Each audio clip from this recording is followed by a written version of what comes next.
What's going on? It's Charlie Powell here, and this is Pay Attention To, where we spotlight some of the hottest talent in the scene right now. We're not in our usual location today. We are in the spaceship, but our excitement is all the same. And today we've got a man who has soundtracked probably every festival in the UK and beyond this summer season. It's LP Rhythm.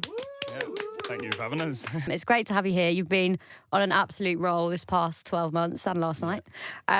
Big club shows, huge festivals, and of course, a song of the summer, well, tune of the summer contender for sure. Oh, thank you. With Versatile. Been loving it on Capital Dance. But before we get into all of that, let's take it all the way back to the start of your journey. When did your journey into music start? What sparked like the passion for you? It's weird, I've had decks before I went into secondary school, so I've always just been fascinated with being a DJ. Where did you just think I want a pair of decks? And then Do you know what it is? I think the first memory of it, one of my mum's friends' sons had a pair of decks, and I think I seen them when I was really young, and I was just like, them are really cool, I want a pair. But from there, I wanted to... So I was doing DJing for a bit, nothing like electronic dance music. I was just playing about with them. And then I got massively into like indie music, so I started learning how to play guitar.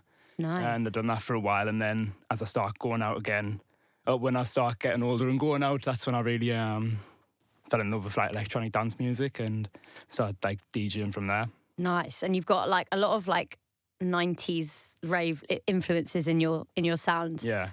Who were some artists you enjoyed when you first started like getting into the dance scene?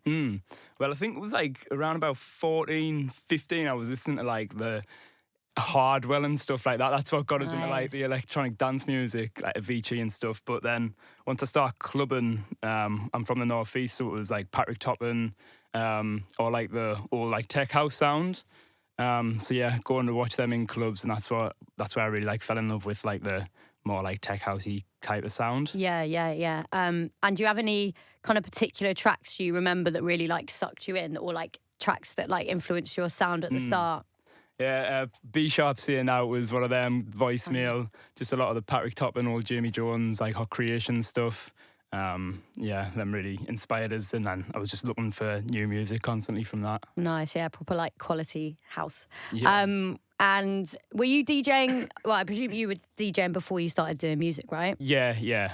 And then what? You just found the passion for production? Yeah, I think I'd done a show, like my first show in Sunderland that I'd done. I think I was like 17, and there was probably about 10 people there. But just after that night, I was like, yeah, this is what I want to do as a career. So I just downloaded Ableton the next year, and then from there, just absolutely bashed it out for like 5 years. Just amazing. non-stop. So it's all self-taught. You didn't do like any courses and stuff. You just No, went just for it? YouTube. There's a lot of good platforms, like you can join groups and get tutorials off there, like Simfo and stuff like that. So that's where majority was learned from. Amazing. Did you start by like making edits for your sets and then? Yeah, so that's why I changed my name. I used to release under Louis. That was the alias before, but I was just making loads of edits of just like all 80s tunes and stuff like that. And then when I started collecting records, my sound changed quite a lot, like into that more 90s infused house kind of stuff. So that's when I kind of changed my name from there, because just didn't really correlate from that sound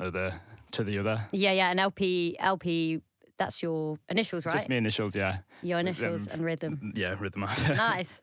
And when you did start dropping music, you obviously had a big response, like straight off the bat, like Street Knowledge did really well. How did it feel like getting support for one of your first releases, like that much support? Because usually, like, if you release a record, like your first one, it gets like one stream. Yeah, it was insane. I had that EP, and I was sending it to a lot of DJs, but like just a lot weren't really answering or getting back. So I thought I'll just put this out myself. So I put it on Bandcamp as like a self-release, and from there, in like a week, it just went insane. Wow. Like it just blew up nuts. The variety of DJs that I've played it is crazy. I had like Solomon play it to Yob Yobsy, like complete different That's end insane. of the spectrum. It's mad. Yeah, banger for everyone. And let's talk about Versatile now then. One of the tunes of this summer. The song has just grown and grown over the past 12 months. It's been absolutely crazy. Can you talk us a bit through like the journey of the song? Because it had been in like DJ rotation before release, right? Yeah. So it had a lot of like for quite a momentum. while, yeah. So it was funny, I was in writer's block when I made that, and when I say it was one of the fastest tracks I've ever made. Like, I didn't even think it would be huge, like, how it is now. It's always the way, isn't it? Yeah, literally. So I was in a massive writer's block, and I've got like a notepad, like an EI notepad of samples, what I'll go to, what I've like collected, what I'll go to if I'm in a bit of a writer's block, and found some samples on that, put it in the track, made the track within like 15 minutes, and I didn't even arrange it properly. I just spent like 2 minutes on the arrangement and sent it to Stussy, and he played it, and then from there it was like, every day I was just getting texts, release versatile for like months. Yeah, what did it feel like with Stussy, like dropping it? Because that's big time, isn't it? Yeah, insane. When you see him like drop your tracks, you know it's a banger. Yeah. So, you know you've made it. you know you've made a good track when he's playing it. But yeah, just the support from that. There was a few videos circulating of it, and from there it just blew up. Amazing. And did you have anyone who like really surprised you that hit you up wanting the link? I presume obviously Stussy was one of them. Yeah, to be fair, I can't even remember the amount of DJs that were asking for it after it was blown up was insane. I can't really remember how many, but yeah, I got quite a few DMs asking for it. Amazing. Yeah, that's when you know it's about. Yeah, I seen Calvin Harris played it, which was insane. Did he? Yeah, he's played it a few times at Ushuaia, and that was like amazing, mental. That's the top dog, isn't it? Yeah, maybe a collab one day. Fingers crossed. And now it's obviously been a staple of the summer. How do you feel like when you play it out and watch crowds react to it? Because that must be like an amazing. Yeah, feeling. it's insane. Like, soon as I tease the little intro in, it's like you just see the phones come out, and then when the lead drops in the middle, it's just like pure chant. It's mad. Like, it's insane. And beyond versatile, your year has been amazing. You've been out in Ibiza playing at High Universe, right? Yeah. How has it been out there? Is it your first Ibiza season? Nah, so I toured it quite a lot last year, just not on the scale of this year. Like, say, playing High, played for Kerry Chandler's event, which was sick. So yeah, last year it was more of the smaller parties, but this year it's really picked up. Amazing. But yeah, it's really big. And what have you learnt whilst doing these big shows? Because you've done a lot of festivals as well, Park Life, Fly, Creamfields. Yeah. The list goes on. Like what have you kind of learnt? Yeah, playing these big shows. It's one of them where when you play, it's good to know how to like work the crowd. Like, from playing just the like 300 cap rooms to playing to like 1,500, 3,000. Like, it's like you learn how to work the crowd more, and you can correlate that back to the 300 cap rooms. So yeah, you do learn a lot from playing the big stages. What do you prefer? Do you prefer like an intimate vibe?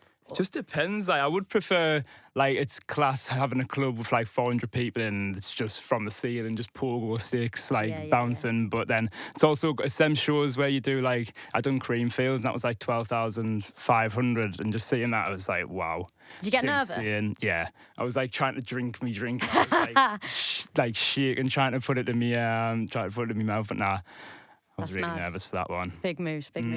And you were also able to tick off probably a huge moment for yourself this summer, launching the Sunderland third kit. Oh yeah, right? That was insane. How did that come about? It's mad. It's like it was manifested. That's what I've wanted to do since like playing out. I was always wanted to do like a collab with Sunderland. I've spoke about with my manager all the time.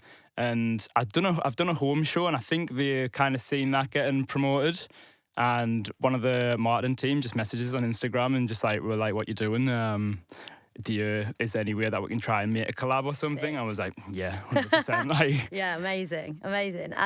And how did the kind of northeast scene shape you as an artist, and what does home mean to you? Yeah, well, that's where I got into the love for house music. Like, I put an event on in my hometown a few weeks ago, and that was really special because when I was going out, it was like we seen like Michael Bibby, Patrick Toppin, Pauser. There was a lot of huge DJs playing in Sunderland. Yeah. But after lockdown, there hasn't really been much going on. So I wanted to try and do a show to kind of make it like what it was before COVID. So yeah, that's really, and the support from the city was insane. Amazing. We done like 1,300 or 400 tickets, sold it out, and the vibes is unreal. Wow. So yeah, see the support from the city on that was mega. Yeah, the scene up there is amazing. Yeah, it's class. And I want to talk a bit about the crew that are really kind of shaping the UK house scene at the minute. Lots of back-to-backs from you, the likes of Josh Baker, the Deans, Rossi, many more, kind of along like that sound. Yeah. Why do you think that crew and that sort of genre is connecting with people right now? Because it's kind of like quite a minimal house sound, right? I think they're just doing what they're staying true to themselves. It's like massively caught on. Like, it's mad that some of the songs are in the charts now. Like, if 4 years ago it would be quite alien to have like a minimal or like a tech house track in the charts. Yeah. So I think they just stay true to themselves, really enjoy what they're doing, and it's just picking up. Yeah, they're absolutely smashing it, a lot of them. Yeah, it's nice to see them all, like, everyone kind of supports each other. Yeah, it's like a family. Like, I've met a lot of my best friends in this industry, so yeah, there's a lot of nice people in it. Amazing, love to see that. And who have been some really big supporters of you that you want to shout out? Well, Max really drove Versatile. He was playing it a lot, and so big up. Who was that, sorry? Max Dean. Max Dean. He got Versatile popping, so yeah, shout that out. And just, everyone doing a thing. Josh is smashing it, Rossi, Gaskin, everyone's doing the thing and smashing it. Churning out the bangers as well. Yeah, I feel like summer 26 is going to be massive. Yeah, 100%. And from that scene, is there anyone you think kind of more people need to be paying attention to? Like any kind of new talents that you rate that needs a bit more? Yeah, Cam Stockman, he's making some unbelievable tracks. I met him at Fuse Malta, and we had a really sound week together. That was cool. He's making some bangers. Local Dub, they sent us a load of new tunes, and they're smashing it with that, with their productions. So yeah, them are a few names that I think gotta be the next big ones. In kind of the same sound as you. And yeah. Nice. Some of the tracks are just unbelievable. The Cam's that Into My Mind track that's blew up, and yeah, so. Amazing. Yeah. We'll pay attention to them. And you've obviously achieved so much in 2025, but what is coming up kind of next for you? You're in the middle of like rave season right now. You did Mix Mag last night, right? Yeah. And a warehouse project. Yeah, we've done Warehouse Project for You and Me. That was insane. The lineup was nuts. Yeah, that was really fun. Energy on that was class. And what's on the bucket list for the next 12 months? Ooh, I'm not too sure. I'm just trying to. What does the vision board say? We've got some works in for like a headline tour. So we'll be doing a few dates over like the start of the year, which should be cool. So that'll be my first headline tour. So amazing. Yeah, I'm really excited for that. And what about tunes? Are you allowed to plug anything? Anything you want to plug? Well, I've got another one that's popping off at the minute called Like That. So just trying to finalise a few things for that, but I really can't wait to get that one out there. Nice. I've got another one coming out soon called Want Somebody. Yeah, that should be out soon. Amazing. Fingers crossed. So yeah, I've got some tracks in the pipeline coming out. Cool. We'll look forward to those. And to round off, we're going to do something called Quick Mix. So we do it with everyone. Basically, I ask you a series of questions. You've got to answer them as quick as you can. You ready? I'm not a quick thinker, but I'll try. Name a dream back-to-back partner to work with and why. Enzo Siragusa. He's just a goat. Just watching him play, it's like, wow. He is an amazing DJ and producer. So yeah, definitely Enzo Siragusa. Let's manifest that then. If you could only open your set with one track forever, what track would that be? Open it.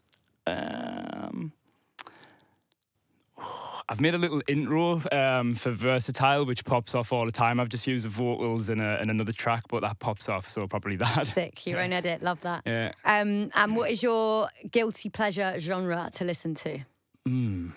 I wouldn't say it's guilty pleasure, but 80s, 70s synth pop, just all that, like Alexander O'Neill. Yeah. Type of them, mellow vibes. Sick. Yeah, that's not really a guilty pleasure. It's a great genre. What has been the best DJ set you've ever seen live? Oh, such a shout.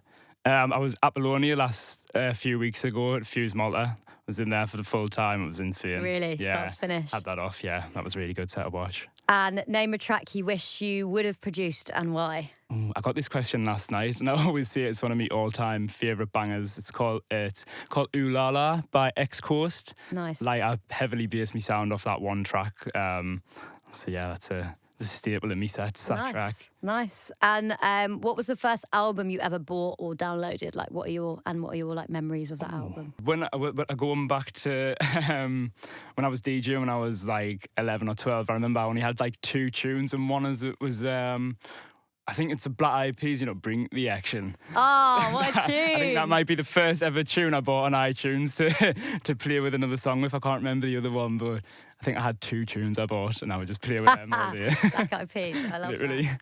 That's a tune. There's not been a rework of that one, actually. Nah, anthem. Yeah. And what part of the UK has the best crowds and why? I feel like I know the answer to this. Personally, I love to play in Manchester. Yeah, it's got a sick crowd. London's wicked as well.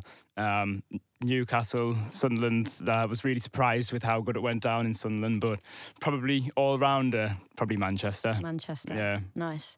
And what's the best piece of advice you've ever been given in music? Just stay consistent. Just bash it out, because I think that's what it takes to make it. Just doing something consistently every day. Just not giving up on it, and then I think that's how you prevail. Yeah, for sure. Keep going past the nose and stuff as well. 100%. And what is the moment you're most proud of in your career so far? Probably the Sunderland show. That was like a goal. That was like a bucket list thing to put on a home show. So yeah, to see the support from that was definitely one of the most important moments of my career I've had yet. Did you have your friends and family there? Yeah, all my family was there. I got loads of videos of it. It was class. My mum, my nana, my uncle. Oh, your nan came down. And she was up till 4:30. All my mates were going to sleep. Shattered, and my nana was still raving, ready to go at 4:30. I was like, Jesus, how oh my you doing God. that? She sounds like a legend. Yeah, they had it off. We can all class. aspire to be like her when we're nanas. And final question, who is an artist that more people should be paying attention to? The Trip. The Trip. Some of my favourite producers. They're absolutely smashing it. Amazing. And yeah, every track that they make is just bangers. I get an absolute buzz on when they send us over some new music, because it's just always going to be class. But yeah, definitely The Trip. LP Rhythm, thank you so much for coming on. Is there anything you want to plug before you get going? Yeah, I've just dropped a remix today, funny enough, for The Trip and Eliza Rose on Defected. I had a lot of fun making that, so yeah, you can go check that out. That's out today. Thank you so much. LP Rhythm. Thank you. Cheers. Thank you.